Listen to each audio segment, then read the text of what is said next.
সৃষ্টি কৰি আছে। কিন্তু আজি ইমান সময় হৈ গ'ল যে তেখেতৰ ঘৰত আমিতো ভাবিছিলোঁ যে আজি তেখেতৰ গাইবী জানাজা পঢ়ি দিম, আৰু যিজন যুৱক বিশেষকৈ আমাৰ অমুচমৰ ভাই বেংগলী সম্প্ৰদায় তেখেত আহত হৈ পৰি আছে, তেখেতসকলৰ খবৰ প্ৰশাসনে লোৱা নাই। ইয়াত আৰু লাজৰ বিষয় কি হ'ব পাৰে? আজি ৰাইজ এই যে উত্তেজিত হৈ আছে, আজি আমাৰো মন জ্বলিছে। এই ৰফিকুল যিজন আছিল, অসমৰ প্ৰত্যেকটো জ্বলন্ত সমস্যাৰ ওপৰত মাত মাতিছে।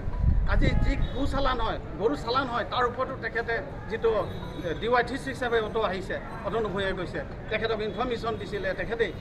আজি এই গোটেই এটা চক্ৰান্তকাৰী দলে কি কৰিলে, পূৰা প্লেনিং কৰি তেখেতক হত্যা কৰিছে। আৰু আমিতো সকলোৱে এইটো বুজি পাইছোঁ, এই হত্যাকাণ্ড ৰাজনীতিক হত্যাকাণ্ড, যে এটা কণ্ঠ বন্ধ কৰি যাব উদ্দেশ্য। কিন্তু এটা কথা জানিব লাগে যে কণ্ঠ কেতিয়াও বন্ধ নহয়। এই কণ্ঠ এজনৰ পিছত আৰু হাজাৰজন সৃষ্টি হ'ব। আৰু তেখেতৰ যি চৰিত্ৰ ইমান আছিল, ভাল চৰিত্ৰ যাৰ প্ৰমাণ কৰিব নোৱাৰি।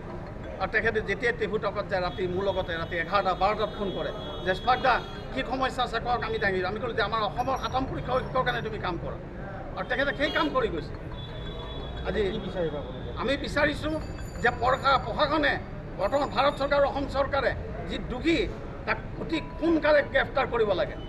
আৰু এইটোতো মই কথা কওঁ, মোৰ ব্যক্তিগত কথা কওঁ যে এইটো বিশ্বাসে নহয় যে চৰকাৰে ধৰিব। আজিলৈকে দেখা নাই চৰকাৰে ধৰা। বহুত আমাৰ অসমৰ ভাল ভাল যুৱনেতা আমাৰ হত্যা কৰা হৈছে। আৰু অসমত বিশেষ কৰি এইবাৰ প্ৰথম অসমৰ যুৱ মুছলিম যুৱক ছাত্ৰ নেতাক হত্যা কৰা হৈছে। ইয়াতকৈ আৰু দুখৰ বিষয় নাই। আমি এপিল কৰিছোঁ অসমৰ সমগ্ৰ জনসাধাৰণক যে শান্তি সম্প্ৰীতি অটুট ৰাখক। যি দুষ্ট চক্ৰই চেষ্টা কৰিছে সেইটোক আমি মুখেমুখ কৰিব লাগিব এক হৈ। আজি আমি অতিকৈ আনন্দিত।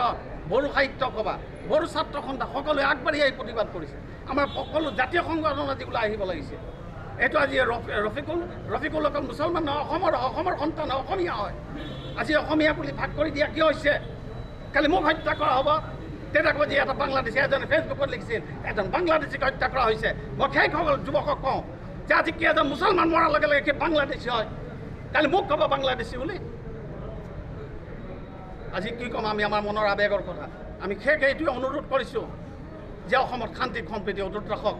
আৰু যিজনক হত্যা কৰা হ'ল তেখেতৰ পৰিবাৰক সেই হিচাপে উচিত ক্ষতিপূৰণ দিয়ক, কমেও 50 লাখ টকা।